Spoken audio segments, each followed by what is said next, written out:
Hello and welcome to the show Woke Up, where we amplify the voices of those who were seduced by today's ideology of critical social justice and wokeism. And I am so thankful that I have a new guest on the show. And I'm really glad that this man is a homosexual because my wife loves him. I find she loves his material. He cuts to the chase. He's hysterical. And I'll walk through the house and I find my wife just laughing audibly, saying, "This guy is hysterical, but he's strong. He's clear-minded. He sees things the way they are, and he calls them out."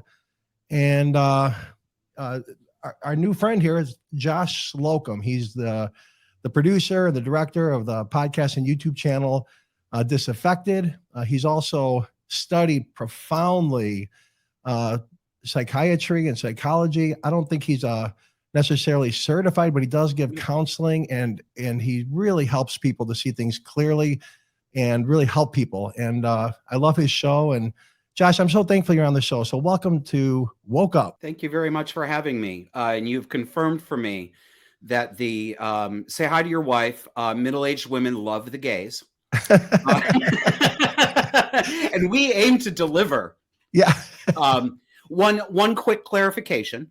I am not either. I'm not a licensed mental health professional. I have not been to school to get a degree in counseling or psychiatry. I am a layman with pretty far above average understanding of abusive psychology dynamics, both from my personal experience and from the reading and study that I've done on my own. But I am not a mental health professional, and I do offer coaching to people. But it's not licensed mental health therapy in the traditional sense. Okay, but you're still extremely clear, and I just love the way you think and the way you process information and the way you deliver. And so, Josh, I'm just going to turn this over to you. Like, tell us about yourself, what your life was like when you were really on the left and you hated life and hated people. Like, what drew you into that, and where are you coming from, man? What? Tell us more about who you are. Probably the best way to do that is to talk about the show Disaffected that I do and where that came from. Our show, and by us, I mean me and my business partner and friend, Kevin Hurley, who is the producer and responsible for how professional the show looks and sounds. We decided to do this show a couple of years ago when it was Kevin's idea, actually. We met each other. I live in Burlington, Vermont. And we met each other when he was a local, and some controversies were brewing among the so-called LGBTQ plus community, wokeness controversies. There was a bar in my town that was being dragged through the mud in the media because it chose to use a very traditional gay joke as a name for the bar. The name for the bar was Mr. Sister, right? We can all, right? Ha, ha, ha. Yeah, exactly. You know, oh no, the trans went nuts. Absolutely insane. My city, I say I live in Burlington. I live in the little teeny tiny city that directly abuts Burlington called Winooski. By the way, Winooski, Vermont is a working class town that started out as a French Canadian mill worker town. Today, they brag that they are the first or second city council in the entire United States that is entirely LGBTQ+. Figure that out for me. So that's the character of the place that I live in. My city actually had an emergency public meeting about the name that this man wanted to put on his bar and the harm it was doing to the trans and queer community. That's how Kevin and I met each other, because we're both gay men. We're both in our 40s. We've been on their side of the political aisle, but we are fully awake and done with this crap. And since that time, it has only gotten worse here. We decided to start speaking out and didn't know. There's a thesis to this show. The show has a working premise that we want to communicate to people. That working premise is, as in the home, so in society. Specifically, what I mean is I come from a family that is riddled with what are called cluster B personality disorders. For the audience, yes, I will explain that. I come from an abusive family, psychological, physical, sexual abuse throughout the family.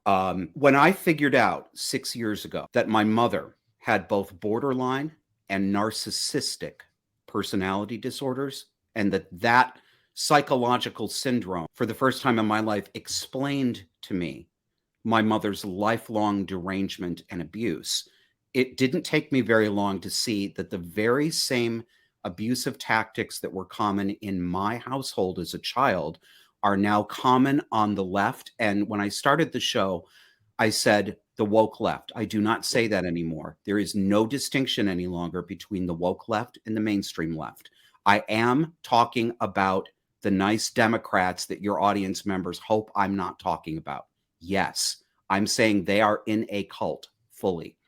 So the thesis of the show is narcissistic emotional abuse, gaslighting, reversing the truth, hurting somebody and then claiming to be the victim, dragging people's reputations through the mud with false allegations or salting in little bits of truth into your accusations against somebody in order that other people will swallow a bigger lie.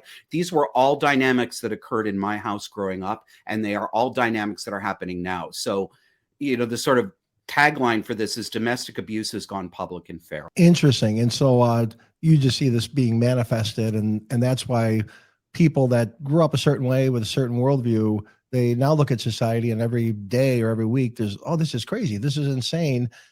There's like a mental health aspect that you're saying, and something that you're keenly intimate with and you recognize being played out in society. And so why don't you take us back to like your education and your worldview and the home you grew up in, and what drew you to the left, and what was your worldview at that time? Sure. Let me preface that by saying a couple of things that I would like the audience and the listeners to keep in mind. I am going to make generalizations. I'm not going to caveat and qualify everything I say. I don't do that. So I always ask people, supply your own, not alls. Okay. I'm going to generalize. I'm going to extrapolate from my personal experience. Yes, I do believe my personal experience is in many ways generalizable. I do think it describes what many other people have gone through. I don't think it describes what everybody has gone through. And I know that you will have some listeners who say that wasn't my experience. I get that and I acknowledge it. But this is the end of the caveats and disclaimers. And I do this because we are all every day taxed by other people who say, not all, not me. Where's the study? Where's the citation? How can you know that? You're generalizing. I don't play that game. So that's the end of that. I come from for most of growing up, a single mother household started this. Let me give the general statement, then I'll give the detail. I believe that my lifelong membership in the progressive Democratic left, which lasted until I was 41, so that was 6 or 7 years ago, I believe that I was drawn to that because of the kind of family that I grew up in, not simply because my mother's politics were Democratic. They were, that was an influence, yes, but not only because of that specific partisan membership. I believe many people who are severely abused as children grow up with a very distorted view of the world, and they are very emotionally vulnerable to the promises that the left makes to people, the promises to care for them, to protect them from all bullies, to get the bad guys. There's always a big bad guy at the top. He's either in a corporation, he's always a white man, he's always a heterosexual. This may have been different in different eras, but we're not in a different era. We're in our era. And throughout my lifetime, the left in America that I used to be a part of saw and sees the world as a zero-sum power game, that all human relationships are power over. And the only question is who is to be master and who is to be slave. That black and white worldview was one that I adopted. And in addition to the emotional and physical violence in my home, my mother got pregnant with me when she was 18 years old. She had just graduated from high school. I have never met my father. He refused to, he wanted my mother to abort. My mother wanted to get married. He didn't want to. He left. My mother then married another man when I was 3 or 4 years old, and she had my brother and sister with that. He was a violent wife beater, child beater, and pedophile. He tried to murder my mother in front of us children as we watched. When he was placed out of the house, when my mother finally kicked him out. My mother was also abusive, not as dangerous physically as a stronger man was, but extraordinarily toxic and dangerous emotionally. But as a child trapped in that situation, I could only see my mother as a savior. My mommy was going to protect me. I did not have a room in my head. My emotions could not handle the knowledge that both of my parents were that wicked. That was too much for me. It was all that bad stepfather. And he was a very bad man, absolutely. But he was not the only bad person there. I am not justifying domestic violence, but this was a two-person dance that my mother and my stepfather were in. And for most of the physical violence he dished out, I am sorry to say, but it is true, that my mother frequently deliberately provoked that violence. And that is a feature of many people who have, and I believe that my mother has borderline and narcissistic personality disorders. So I identified heavily with my mother. And I say that, I thought my mother was my protector, but in looking back on this, it really wasn't true. There were years that man beat me preferentially because I was a stepkid. This is very common. If there's going to be violence, it's often a step parent, and did nothing about it. So, I had constructed a fantasy in my head. And in fact, my mother looked to me to protect her. And the term that is used when talking about toxic family systems, the term for that is called parentification. It means to treat the child as if the child were even a surrogate spouse. So abusive parents who are too emotionally enmeshed in toxic ways with their children, as is common for people with borderline and narcissistic personality disorder, they tend to parentify the children. My mother not only placed a lot of household responsibilities on me, things like cooking and cleaning and taking care of the younger children at an age that was inappropriate. It was not just that. It was also treating me, and this is very common between mothers and sons with this toxic dynamic. She treated me as if I were an adult confidant and shared secrets with me at an inappropriately young age about how men treated her or about her sexual encounters with men. So that's the kind of household that I grew up in. And then you left the home and you went to the university, and what began to happen in terms of maturing your worldview? Right. And Well, I didn't just leave the home. I was taken out of my home and placed into a glorified orphanage when I was 13 years old. I was placed in a care home for so-called incorrigible boys, because that is what we do to abuse children in this country. We do not punish the abuser. We punish the abused. That ended up being, it probably saved my life because it was 2 suicide attempts at age 13 that provoked my mother enough to actually pay attention to what was wrong with me. And although the care system is very fraught, the place that I was put into was not appropriate for my situation, and it was very frightening. It was better than living at home because I think there's a distinct possibility that either my mother or I would have seriously hurt the other one. So best of 2 bad options. I dropped out of high school when I was 16. I was very troubled, very emotionally unstable, had already begun problem drinking, and jumped right into the stereotypical promiscuous gay male lifestyle. It's not a stereotype. It's true. It's not just a few. It's most. And was aimless for a few years. And then I met some adults. I met some older people in their 20s who took an interest, a couple of women who took an interest in me. They had seen me on a local talk show talking about homophobia in schools and things like that, and helped coach me to get into college, and gave me a place to live when I didn't have a place to live, did a lot of really good things for me. I ended up going to Sarah Lawrence College when I was 21. So I was 4 years older than most kids when they start college. And Sarah Lawrence is one of the liberalist of the liberal arts colleges. If you haven't heard of it, compare it to colleges like Vassar or Bryn Mawr or Smith, things like that. When people talk about wokeness, Michael, they talk about how everything went crazy in the 2010s. No, things didn't go crazy in the 2010s. This was already in the academy. My undergraduate experience and it was a wonderful 4 years. I wouldn't go back and change it.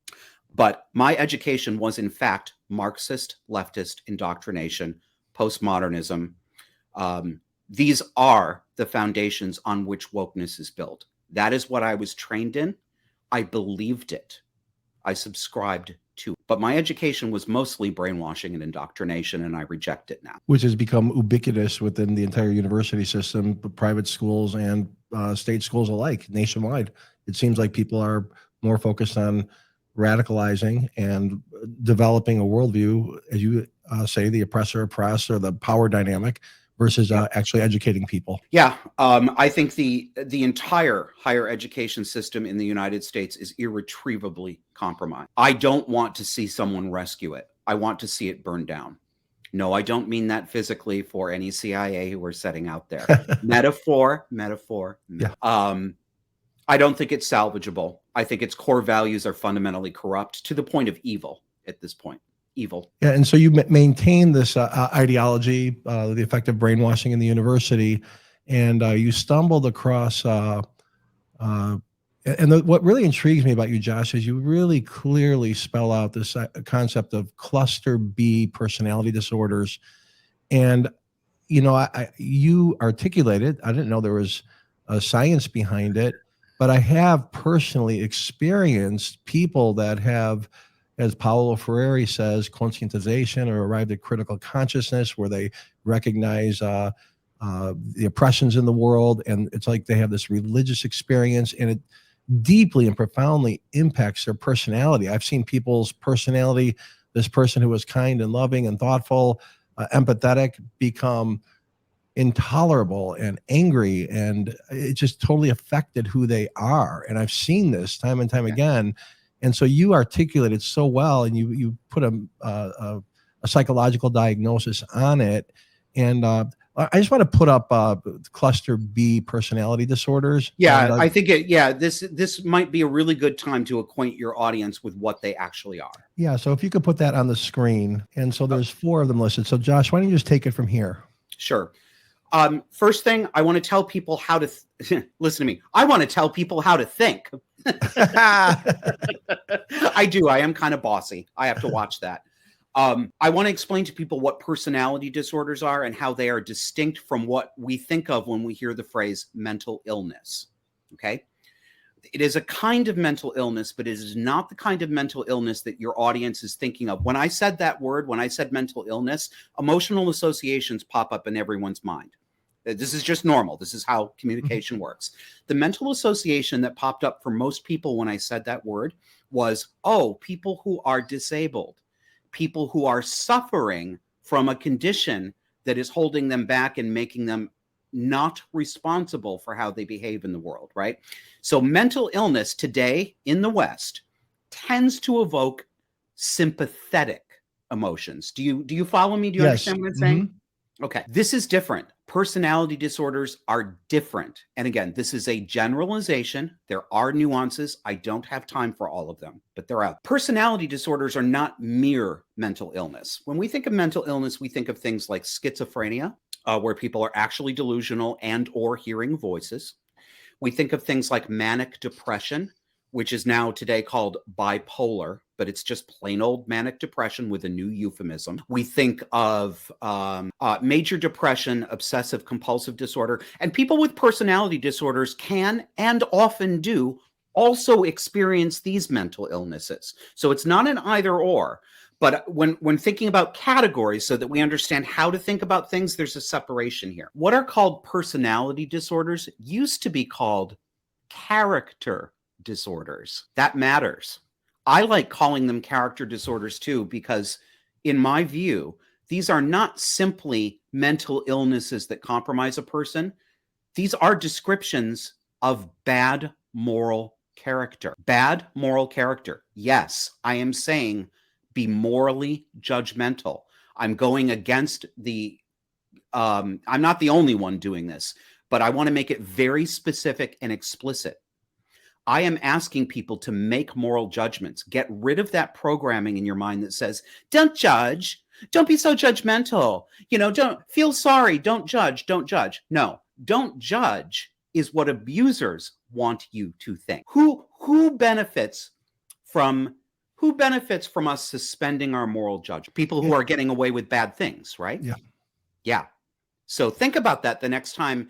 And many people listening right now will recognize this. They will feel an emotion. They'll see somebody, they'll feel an emotion, and it'll be a judgmental emotion. And this is particularly true for women. Not exclusively, but particularly true for women. Then they will immediately morally chide themselves inside, saying, don't be judgmental. Don't do that, right? Yeah, I'm saying do that.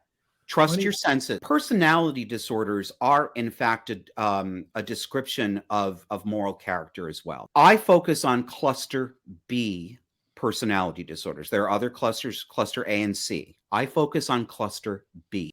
Most people have not heard of these, but audience and listeners, you all know people with cluster B personality disorders, and you actually do know what I'm talking about. You don't think you do because you haven't heard the term before, but I'm going to give you other terms and you'll see that you already know who these people are. Cluster B are called the erratic and dramatic personality disorders. Ostensibly, there are 4 allegedly separate personality disorders that come under the cluster of B. They are borderline personality disorder, narcissistic personality disorder, histrionic personality disorder, and antisocial personality disorder. Antisocial personality disorder is what you know colloquially as psychopathy, a psychopath or a sociopath. You've all met narcissistic people, and narcissism is what binds these 4 allegedly discrete disorders together. And I'm saying allegedly discrete because I no longer believe that they are categorically different and separate. Most of the people that I observe who I believe have a cluster B personality disorder have a helping of traits and symptoms from more than one of those 4 categories. I think it is probably more accurate to think of a personality type that we call cluster B. But for example, let's take my mother as an example.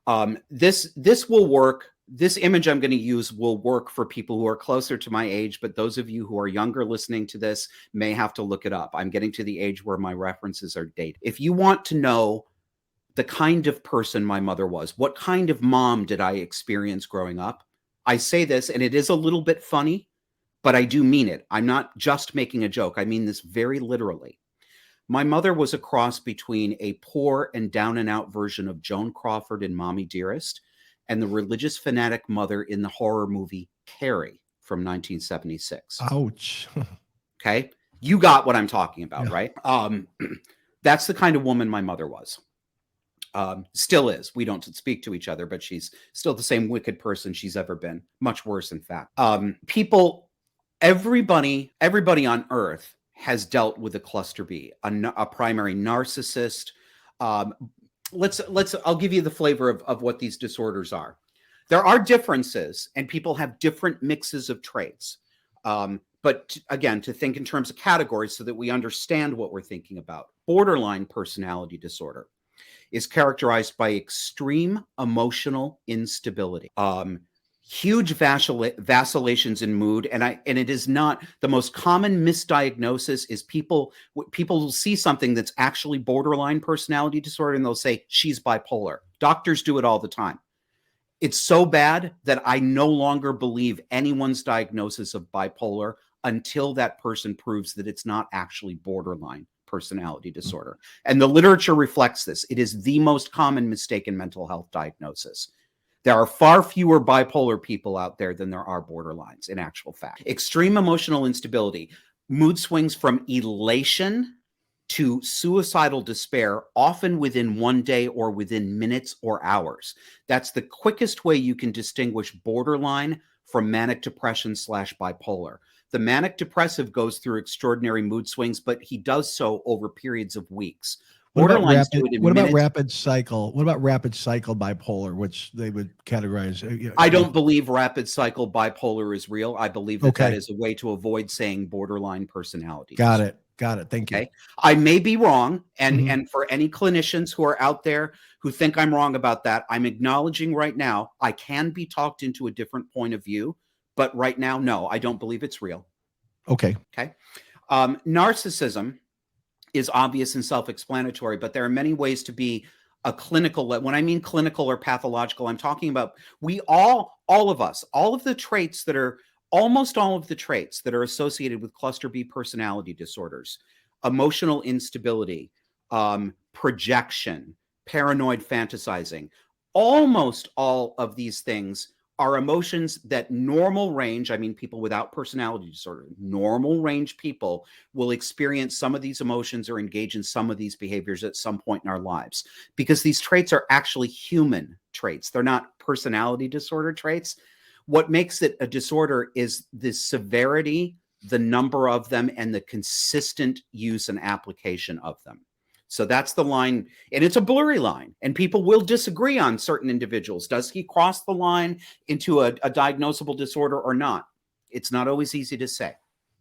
But these people are all characterized by having profound difficulties with empathy, theory of mind, the idea that you recognize that the people around you that you love and that you're talking to are also just like you are, full, whole humans with their own hopes and desires and subjective experiences. People with cluster B disorders have either compromised or absent theory of mind and empathy, particularly the more malignant narcissists and the psychopaths. But even the borderlines and histrionics have difficulty with this.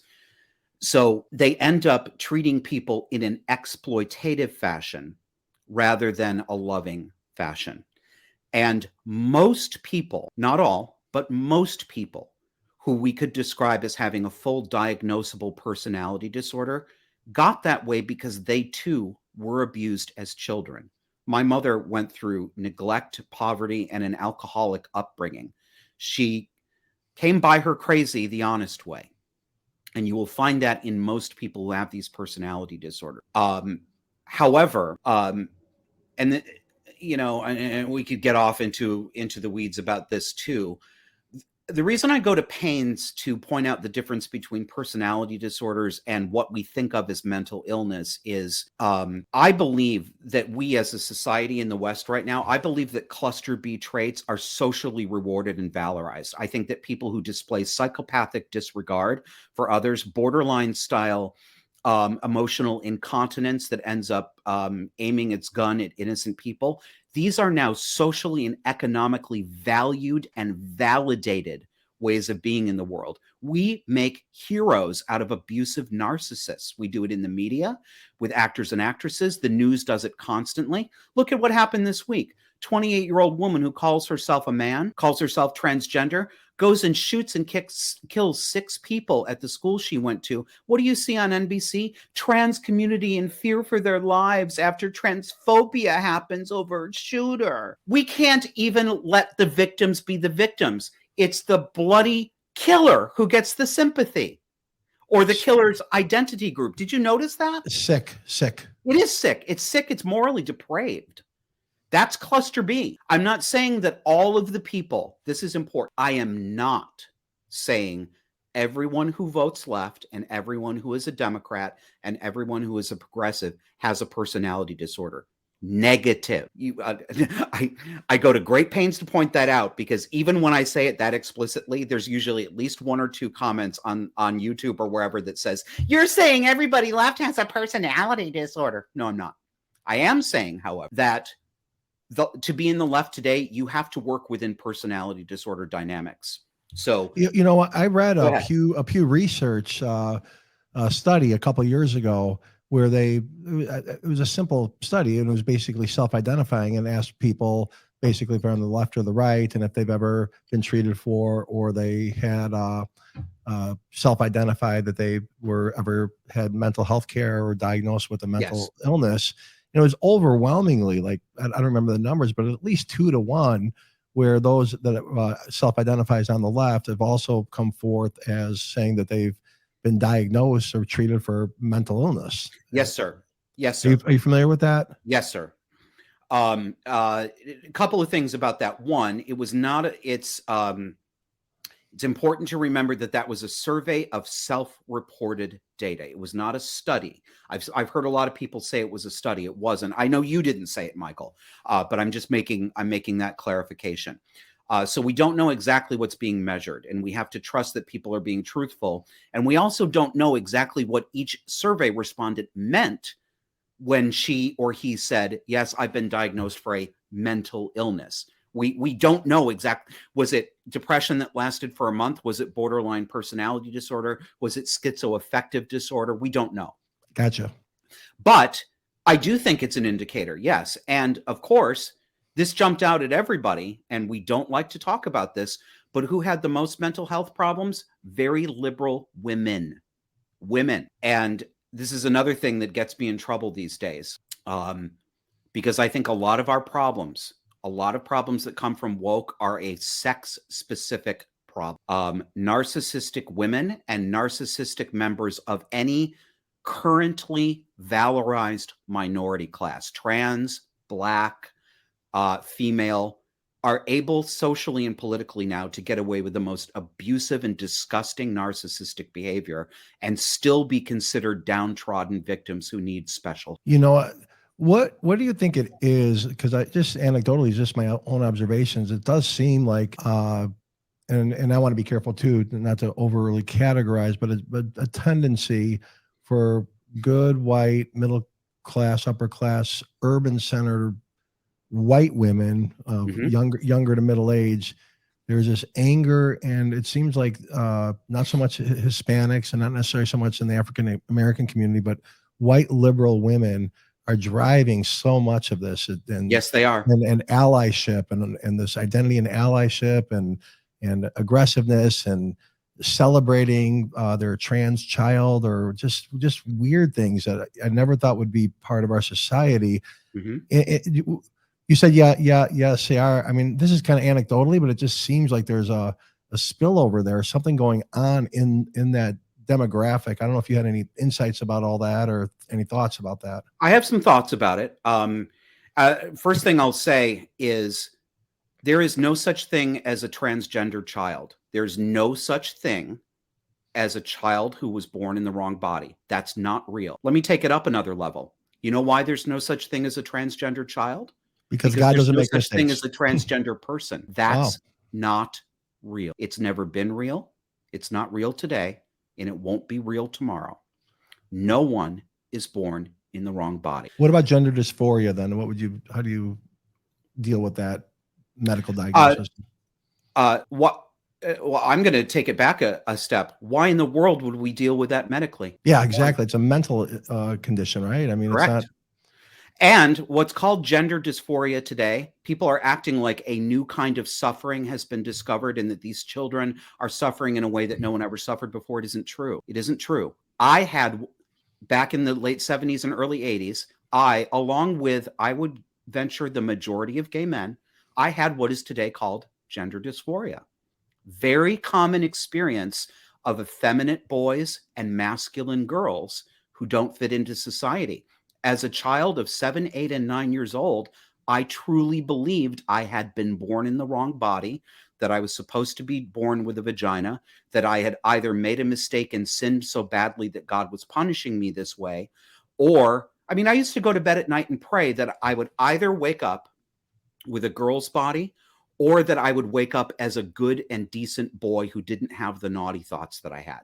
That is gender dysphoria. I dressed up in girls' clothes. I envisioned what would my body look like if I had a vulva instead of a penis? Does this sound familiar to anybody? It should sound familiar. Yeah. Because this is what we're hearing, that these supposedly children who are suffering in a new and deeper way than anyone has ever suffered before. This is not new or real. You know what? This is called being a sissy boy or a butch girl, most of whom grow up to be gay. Transing children, not exclusively, but 75 to 80% of it is literally doing mutilating surgery to make them not gay. That's what it is. Fascinating. I am not different from these children today. They are not different from the kind of kid I was, or the kind of kid that so many boys and girls like me were.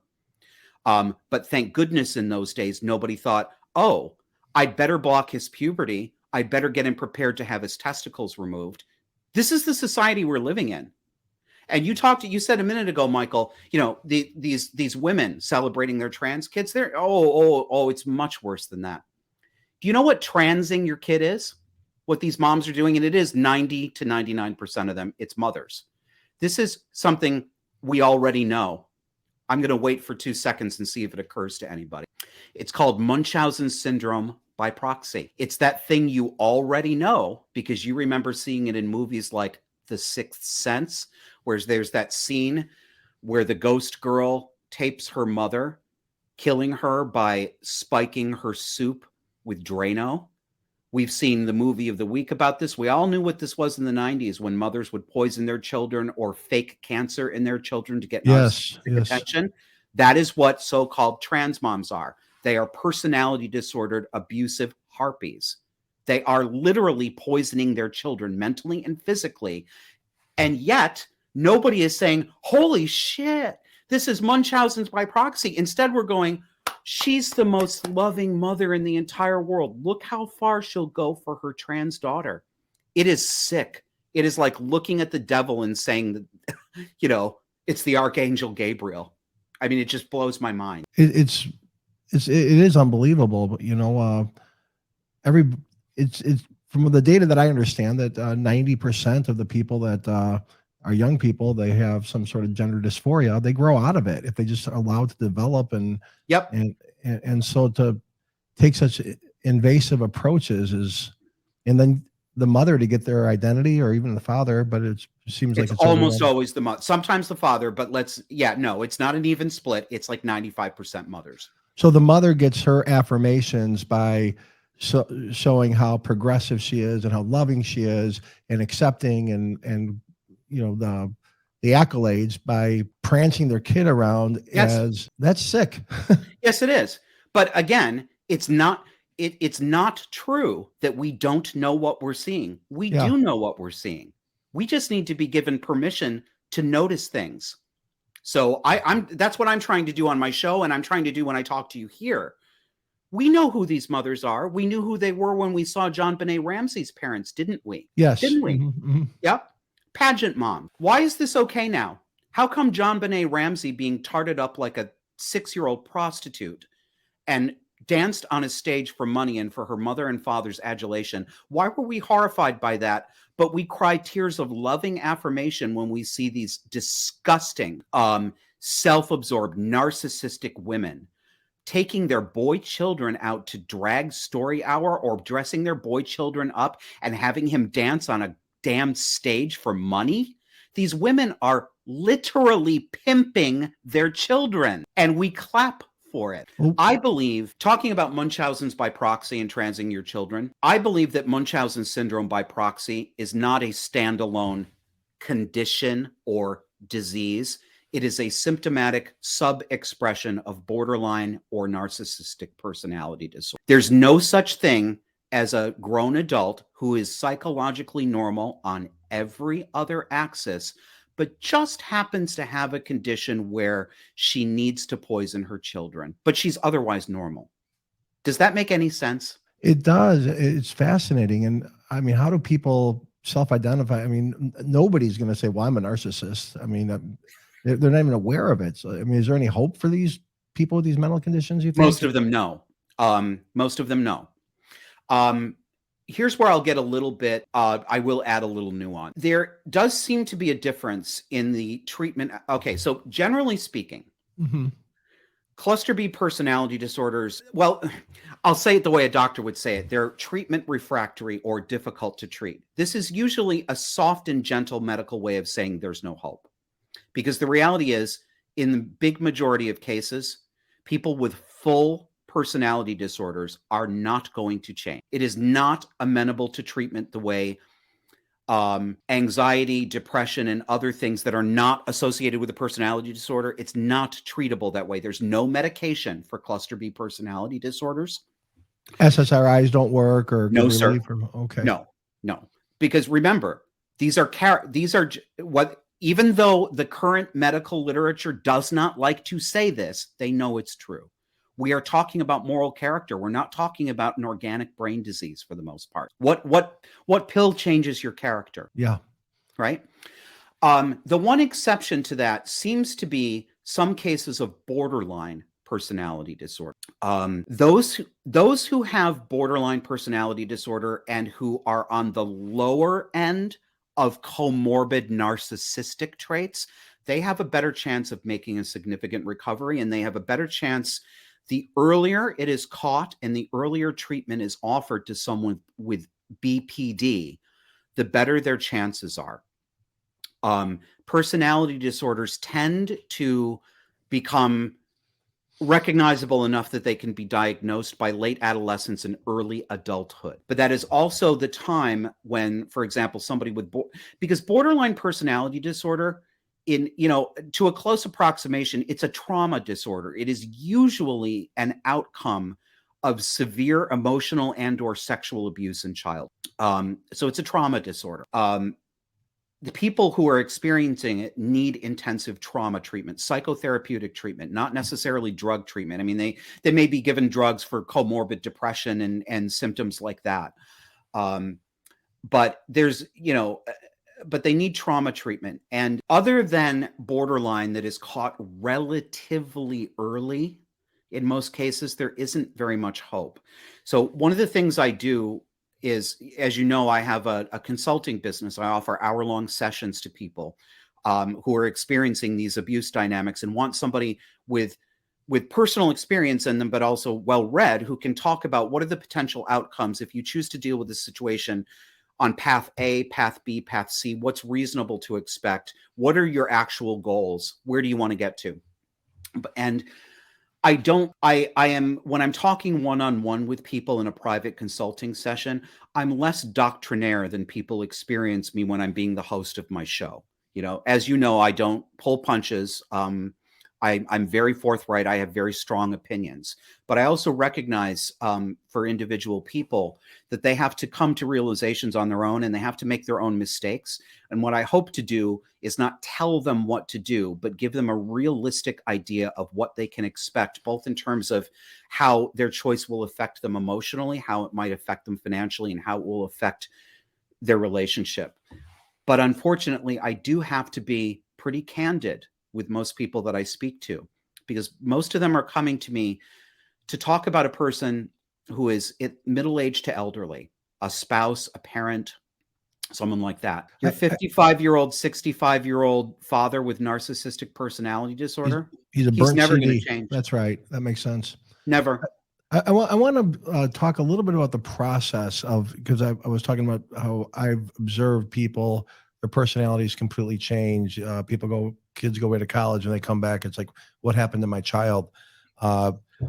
And then you also say that there is a connection in these cluster B personalities with those that have this, have adopted this ideology. And so my question is, what happens? Do you have any insight how this worldview seduces the mind and begins to take over and leaving the person enslaved? Like, Yes. for instance, a young person that's going away to university that's being intentionally brainwashed by the school, what kind of tools can they be given to avoid it? Or those that are early on in this to reject it, or because it is a mind virus and it does take over everything. You see the entire world through that, and you see it played out with the absolute transformation of the personality of somebody. I want to challenge you on that a little bit. Please do. Okay. I want to push back and say, I think that Michael, what you're saying is very common. It's how most people analyze this. So what you're saying is the common sentiment. I think the common sentiment is more than half wrong. I don't believe these people were, quote, changed as much as you do. I don't believe this ideology changed her personality. I think that's backwards. I think the mental vulnerability that was already present in that person is what attracted him or her to the ideology. Yes, the ideology does continue the brainwashing. Yes, it can make that person more and more entrenched in political cult thinking. Yes, it does have those negative effects. But no, I don't believe that a person from a normal, stable background, absent abuse and trauma, is very vulnerable to this. I don't believe it. I think you are seeing a selection filter, right? You are seeing people who are preferentially attracted to ideologies because of their past experience. Now, there will be cases that people can bring up where it seems like a person totally changed their personality, and I have to leave room that that can happen to some people. I don't think it's what happens to most people. I'll use myself as an example.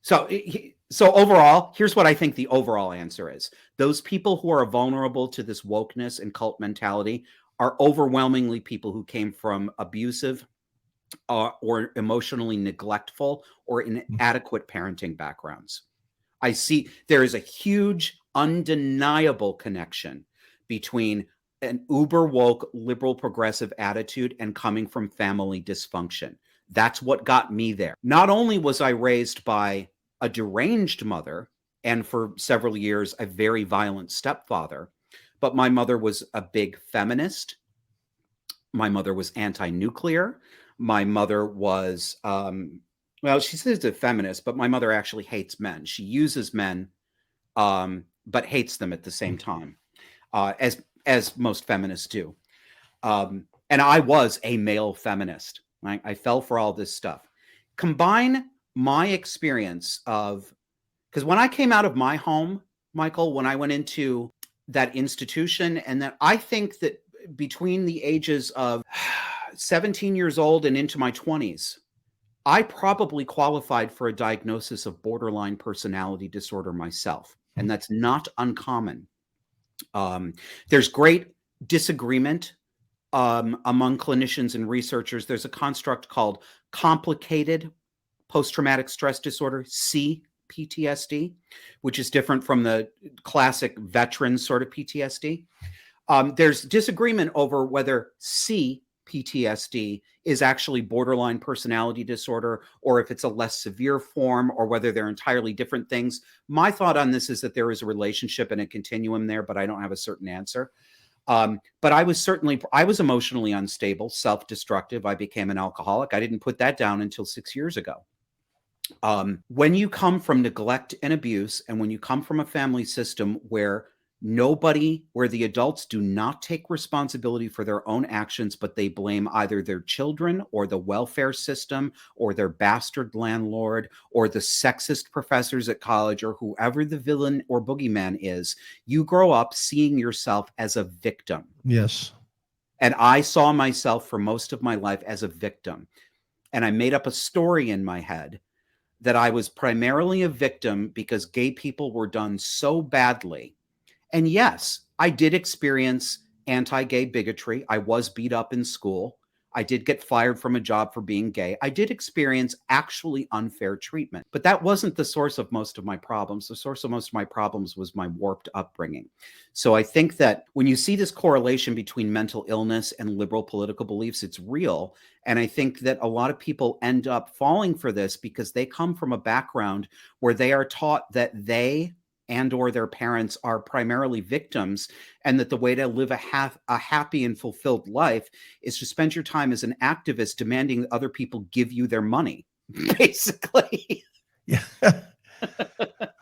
So if we look at our show, we showcase and we interview people that had the mindset, were brainwashed, led to a place they didn't want to be, but they were able to get delivered. And you talk about how difficult it is, especially when you're burnt in these cluster B personality disorders, but you yourself had one that you are saying that you it was never formally diagnosed. I'm making my right. best guess based on my own self-assessment. Your self-diagnosis that you could easily have been categorized as that.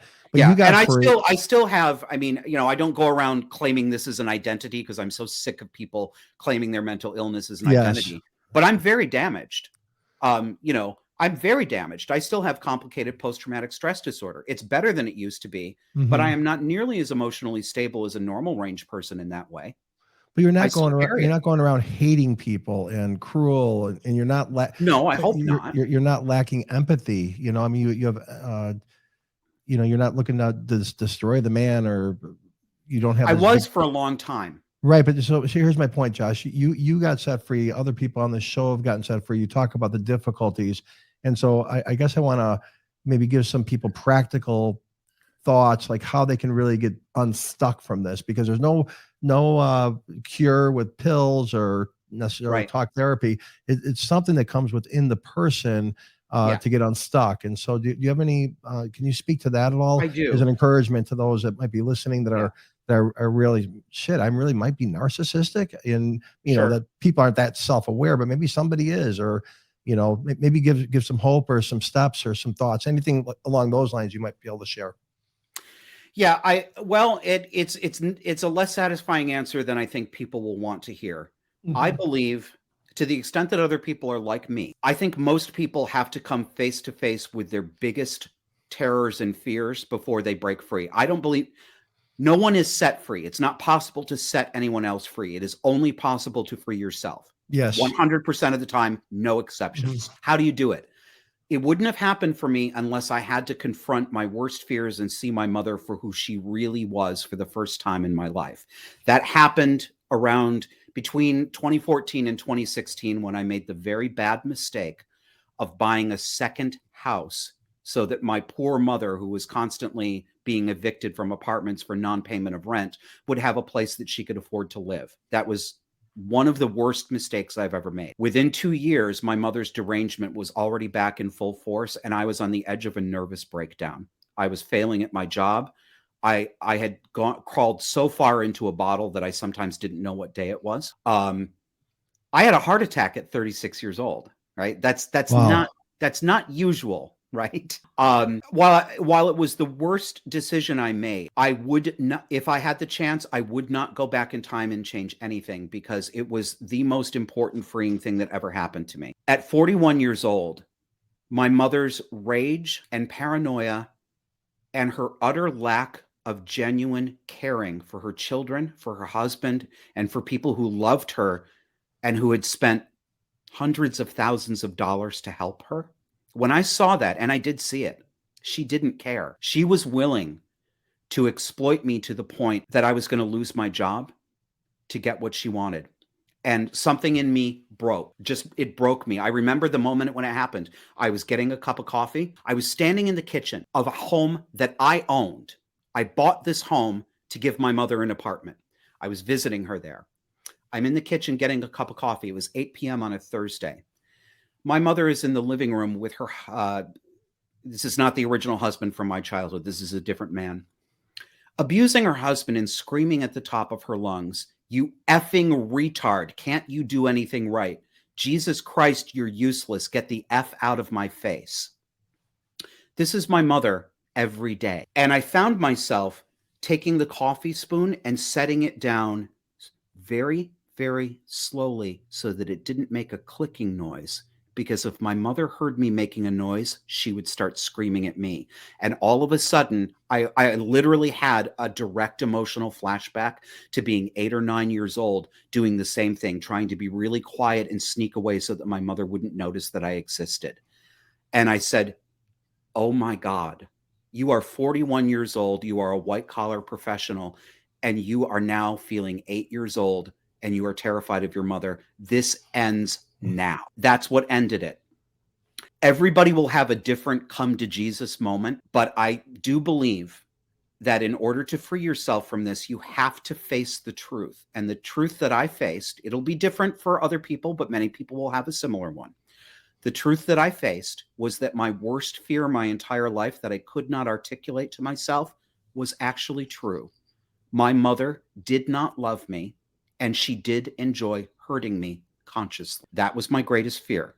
My greatest fear turned out to be true. It was horrible, but it was necessary, and it freed me. And when my sister suggested that I read about cluster B personality disorders, all of a sudden, that whole life of my crazy mother who can't be explained slotted itself into neat categories. Chunk, chunk, chunk, like a sorting machine. It was like, oh, that's borderline. That's narcissism. There's a name for this. There are people who understand it. Yeah. That's, I think, what has to happen for people in some form. So you're saying, forget talk therapy, forget meds. No, I'm not saying forget talk therapy. Okay, okay. But you're saying, but my point is the real being set free is within your own soul when you get to the end of your rope and you realize, what have I become, or what's going Yes. on here? And then within yourself, you say, look, I got to change my worldview. I got to change my mind because my life is a mess right now. It seems like there's a collision course of the circumstance of life that needs to happen with each individual You have to be broken. yeah. Mm-hmm. You have to get broken. And there's more to it than if anybody listening to this is getting close to that point in their life, if they can feel that this confrontation with reality is finally coming. Yes. I know how scary it is. You're also going to learn things you don't want to learn about yourself. The first couple of years after I had to go to court and evict my mother. It was basically what we went through was like an acrimonious divorce, unfortunately, but I won and she's gone. First couple of years, I spent most of my time filled with rage, appropriate rage, absolutely appropriate rage that I had bottled up for my entire life. And I was very focused on what was wrong with my mother. But after a couple of years, what was wrong with me became just as evident as what was wrong with my mother. And I had to deal with that too. Yeah. I had to deal with the fact that I was a 22-year alcoholic, that I lied to everybody about my drinking. I had a lot of personal realizations about how I relate in the world in unproductive ways. That will happen for other people too. But I will give, if you want me to leave people with hope, I can tell you that being here on the other side after this is a much better place. Yes. It is a better life. I feel like I am seeing the world more clearly, more closer to how the world actually is than I ever have in my life before. And some of what I'm seeing is terrifying and depressing. It's not happy. I'm not happy-go-lucky. I didn't turn into a happy-go-lucky person, but I did turn into, and I'm still changing. I am feeling more in control of my life. I think I see things more accurately.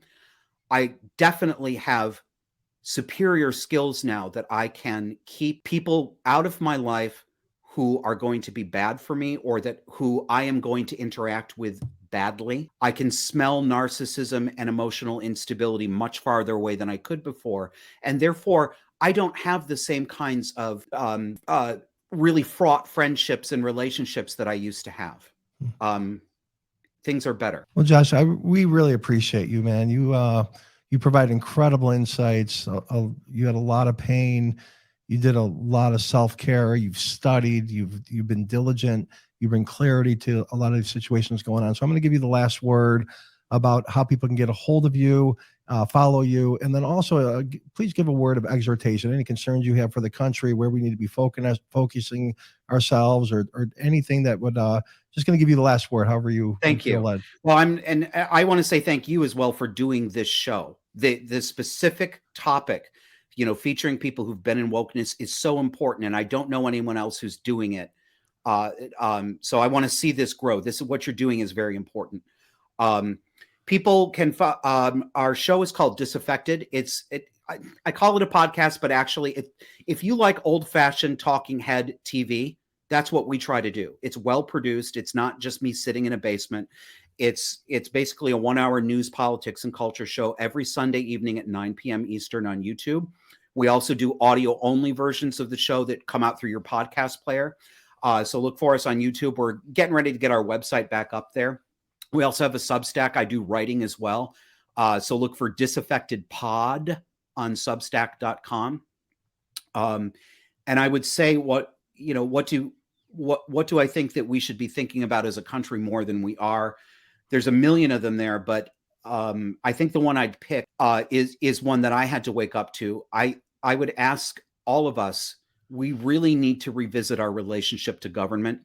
We have slid so far away from our constitutional principles of individual sovereignty that we don't even realize that we don't have the republic that our Constitution says we should have. We're not living in that constitutional republic anymore. And we are in a sick and entrapped relationship with the government in loco parentis. We are treating the government as if it were our parent and as if the government had the moral right and duty to parent us. And we have given up our own freedom, even to say what we actually think in order to comply. And if we don't turn this around, we're going to lose America. Wow.